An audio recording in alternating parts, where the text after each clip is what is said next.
Song hook line, ఈ song hook line ఆయన నోట్లోంచి వినాలి, ముందే ఆయన నోటి నుంచి వింటేనే హై వస్తుంది, ముందు రివీల్ చేయకూడదని చెప్పి దీనికి ఏ ముహూర్తాన ఆరా ఆఫ్ వస్తుందని పెట్టామో ఇవాళ ఇక్కడికి వచ్చిన ప్రతి ఒక్కళ్ళలో ఆరా కనబడుతుంది. ఆరా అంతా మల్లారెడ్డి విశ్వవిద్యాపీఠలోనే ఉంది.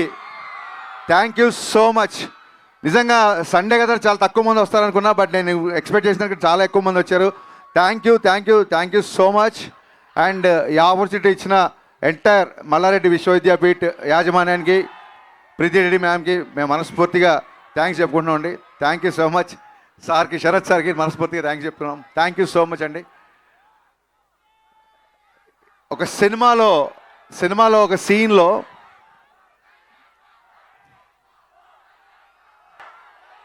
ఆయన గురించే మాట్లాడుతున్నా. సో సినిమాలో ఒక సీన్లో ఈ డైలాగ్ వస్తుంది.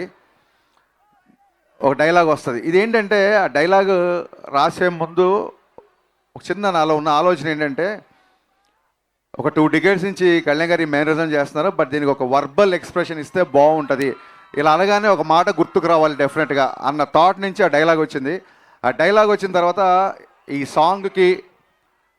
సాంగ్కి ఇదే హుక్ లైన్ అయితే చాలా బాగుంటుంది అనిపించింది. ఎందుకంటే సినిమాలో ఉన్న ఎమోషన్ నుంచి అది స్టార్ట్ అవుతుంది కాబట్టి ఇది యాప్ట్ అనిపించింది.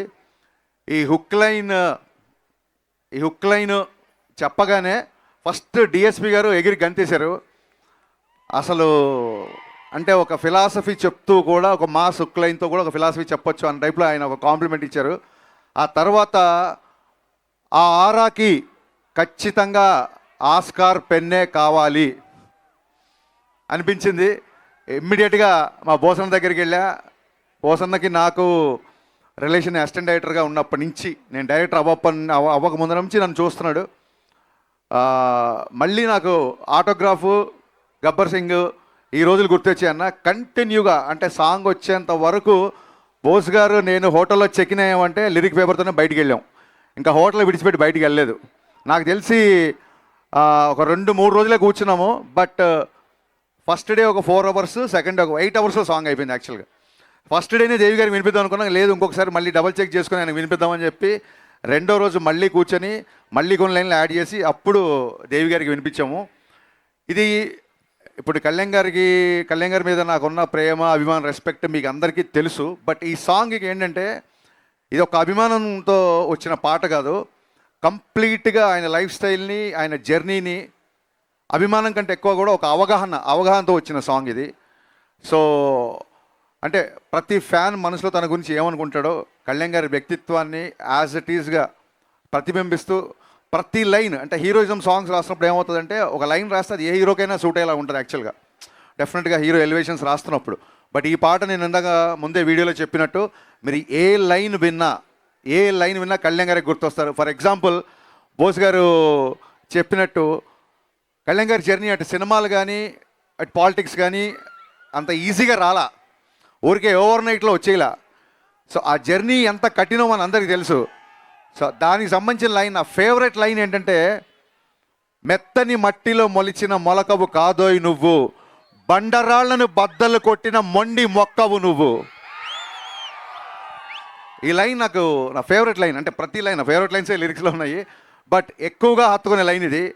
అలాగే అసలు డబ్బుకి ఏ మాత్రం కూడా, అంటే దాన్ని ఏమంటారు, డబ్బుకు లొంగని వ్యక్తి అని గట్టిగా చెప్పవచ్చు. ఎందుకంటే ఇట్స్ నా పర్సనల్ ఎక్స్పీరియన్స్. గబ్బర్ సింగ్ తర్వాత మా కాంబినేషన్లో చాలామంది సినిమాలు, కొంతమంది కార్పొరేట్ వాళ్ళు వచ్చి యాడ్స్ ట్రై చేద్దామంటే కళ్యాణ్ గారికి 2012లోనే, ఆ రోజుల్లోనే ఆల్మోస్ట్ అప్పటికి పాన్ ఇండియా అనే టర్మే లేదు, కానీ ఆల్మోస్ట్ షారుఖ్ ఖాన్ యాడ్స్కి తీసుకున్నంత రెమ్యునరేషన్ ఆఫర్ చేశారు కళ్యాణ్ గారికి. బట్ ఆయన ఆ కార్పొరేట్ ప్రొడక్ట్స్ కొన్ని ప్రొడక్ట్స్ హెల్దీ కాదని, కొన్ని ప్రొడక్ట్స్ కిడ్స్కి మంచిది కాదని చెప్పి ఆయన రిలీజ్ చేశారు. ఆ యాడ్ నన్ను తీయమన్నారు. నా కళ్ళ ముందు ఆయన కొన్ని కోట్ల రూపాయలు వేసే యాడ్స్ని రిజెక్ట్ చేశారు. ఇంకోళ్ళు చేయడం, ఈయనకి చేయకపోవడం అని కంపారిజన్ కాదు, ఎవరి ధోరణి వాళ్ళది. బట్ ఆయన వ్యక్తిత్వాన్ని ప్రస్ఫుటించేలాగా, అందుకే ఎక్కడన్నా తనకి నెగటివ్ ఉన్నా, ఎక్కడన్నా తనకి ప్రతిబంధక ఉన్నా చొచ్చుకెళ్ళే తత్వం అయింది. అందుకే ఆ లైన్ వచ్చింది, ఏటికి ఎదురీదడం అంటే ఎవ్రీడే ముందుంటాడు. ఎదురీదడం అంటే ఎవరైనా భయపడతారు, ఏటికి ఎదురీదడం అంటే ఎవ్రీడే ముందుంటాడు, ఎవరెస్ట్ అంతటి ధనరాశిని ఎంట్రుకలా విసిరేస్తాడు. సో ఈ జర్నీ అంతా ఈ సాంగ్లో పెట్టడానికి ట్రై చేసాము.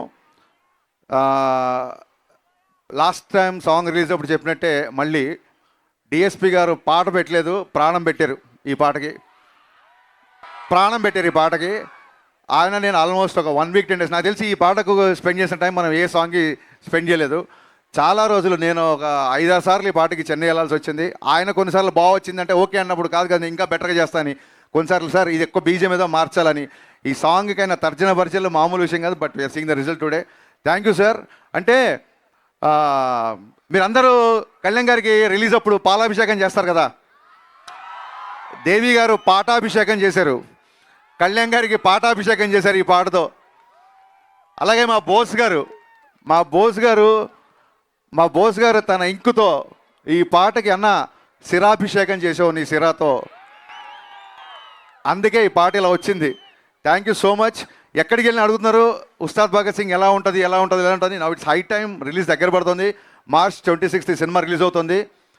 ఎలా ఉంటుంది అని మొన్న ఒక వెరైటీ ఇండియా మ్యాగజైన్, ఆయన ఒక నేషనల్ లెవెల్ మ్యాగజైన్ ఆయన ఒక క్వశ్చన్ వేసినప్పుడు ఒకటే ఆన్సర్ చెప్పాను. పవన్ కళ్యాణ్ గారి ఫ్యాన్స్, జనరల్ సినిమా ఆడియన్స్ ఏమేం కోరుకుంటున్నారో అన్నీ, ఎవ్రీథింగ్ A to Z పుష్కలం, యూ నేమ్ ఇట్. పాటలు, డ్యాన్సులు, డైలాగ్స్, ఎంటర్టైన్మెంటు, యాక్షను, ఈవెన్ చాలామంది కల్ట్ ఫ్యాన్స్ ఆయన డ్రెస్సింగ్ స్టైల్ ఫాలో అవుతుంటారు. ఆయన డ్రెస్సింగ్ స్టైలు అండ్ ఎంత పర్టికులర్ అంటే మీ అందరికీ నచ్చే హెయిర్ స్టైలు, డ్రెస్ స్టైల్ ఒకటే కాదు, మీ అందరికీ నచ్చే హెయిర్ స్టైలు. 2 గంటల 30 నిమిషాలు సినిమాలో 2 గంటలు తృప్తిగా పవన్ కళ్యాణ్ గారిని చూసుకుంటారు. 2 గంటలు పవన్ కళ్యాణ్ గారు మేము ముందుంటారు. ఆయన మనస్ఫూర్తిగా నవ్వి ఈ సినిమాల్లో చాలా కాలం అయింది. దీంట్లో ఆయన సెన్స్ ఆఫ్ హ్యూమరు, సహజంగా ఉండే ఆయన ఎటకారం, ఆయన కామెడీ, ఆయన లాఫ్, ఆయన ఎనర్జీ, ఆయన swag, you name it, whatever you name it, that is there in the film. So కలెక్షన్లు, సక్సెస్లు అంటారా, ఇదంతా దైవాధీనం. బట్ సినిమాకి వచ్చినప్పుడు నేనేమనుకున్నానంటే ఎవ్రీ పవన్ కళ్యాణ్ గారి fan best of Pavan Kalyan experience ఈ సినిమాలో ఉండాలి అని అనుకున్నాను. అలాగే ఉంది.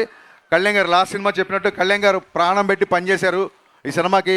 కొన్నిసార్లు పగలు అక్కడ మంగళగిరిలో ఉండి నైట్ ఇక్కడికి వచ్చేసేవాళ్ళు. 18 గంటలు, రోజుకి 18 గంటలు కళ్యాణ్ గారు పనిచేసే సందర్భాలు ఉన్నాయి ఈ సినిమాకి. అండ్ దాన్ని ఏమంటారు, ఈ పాట ఎస్పెషల్లీ నేను బోస్ గారికి చెప్పింది ఏంటంటే, ఈ పాట కళ్యాణ్ గారి మీద నాకున్న ప్రేమ. సో బేసికల్గా నేను ఒక ప్రేమ లేఖ రాయాలి సార్ అన్నాను, ఆయన దానికి సిరా ఇచ్చారు. థ్యాంక్ యూ బోస్ అన్న, థ్యాంక్ యూ సో మచ్. ఈ పాటే కాదు, సినిమాలో ఏ పాట అయినా సరే చాలా గ్రాండ్గా, చాలా విజువల్లీ ఒక ఫీస్ట్ లాగా ఉంటుంది. దానికి రీజన్ నన్ అదర్ దాన్ మా ప్రొడ్యూసర్లు నవీన్ గారు, రవి గారు. వాళ్ళిద్దరు లిటరల్గా ఒక 3 ఏళ్ళు నన్ను భుజాల మీద మోసారు. అంటే లిటరల్గా కాదు, వాళ్ళ హైట్కి ఎవరైనా భుజాలు ఎక్కితే మట్టు కింద పడిపోతారు. వాళ్ళు జాగ్రత్త ప్లాన్ చేసుకున్నారు. సో భుజాల మీద పోయడం ఏంటంటే ఏ రోజు కూడా, అంటే కొంచెం ప్రాజెక్ట్ మేము అనుకున్న దానికంటే డిలే అయింది కాబట్టి ఏ రోజు కూడా చిన్నపాటి అసహనం కానీ, చిన్నపాటి నిరాశ కానీ లేకుండా ప్రొడక్షన్లో నేను అడిగిందే కాదు, నేను అడిగిన దానికంటే ఎక్కువ ఇచ్చారు. వాళ్ళు చిన్న ట్రాఫిక్లో ఇరుక్కున్నారు. They are on the way, any moment they will be reaching here. So Naveen గారికి, రవి గారికి అండ్ డే అండ్ నైట్ కష్టపడుతున్న మళ్ళీ మా డిపార్ట్మెంట్కి, దేవి గారు ఎన్ని థ్యాంక్స్ చెప్పినా, అంటే నాకు చాలాసార్లు అనిపిస్తుంది ఇళయరాజా గారు, ఆర్డి బర్మన్, ఏఆర్ రెహమాన్, దేవి గారు వీళ్ళందరూ కేవలం మ్యూజిక్ చేయడానికే పుట్టారేమో, వీళ్ళకి మ్యూజిక్ చేయడం తప్ప ఇంకే పని రాదేమో అనిపిస్తుంది. సర్జీ, heartfelt thanks to you. Thanks for always being there, not just like a music director, more than a music director, more than a brother, more than a guide. Thank you so much. మీరు అక్కడ Filmfare award తీసుకొని ఫాస్ట్గా ఈవెంట్కి రావడంకు అందుకు మళ్ళీ thanks చెప్తున్నా. Thank you guys. So remember March 26th.